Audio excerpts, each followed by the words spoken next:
We want to go now to Washington to CBS News senior White House correspondent Bill Plant. Bill, good morning. The White House also speaking out on this, being very direct in a statement, calling the violence, and I'm quoting here, completely deplorable. And as we just heard from Barry, the UK also outraged at this. Yet there are no plans at this point, it seems, for more than this statement. Has that changed now overnight? Are we hearing more from the White House?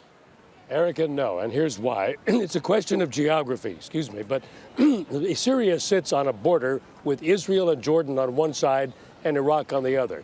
There's huge concern here about destabilizing Syria and what would happen if that were to take place. That's one reason that you're not hearing calls from other Arab nations to intervene in Syria, the way we heard them when the uprising started in Libya. The only thing that the U.S. has done is to move to consider further sanctions. There have been sanctions on Syria since 2004. The White House is now talking about putting new sanctions on members of the Assad family, travel bans and asset freezes. And they say that they're doing this with a great sense of urgency. But at the moment, that's all they're doing, Erica.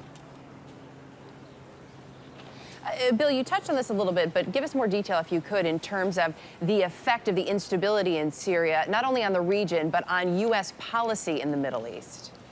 Well, President Obama has made it a point in his administration to try and make some kind of rapprochement with Syria in order to get them to make peace with Israel and to stop providing haven for terrorists in Syria. But that has not worked.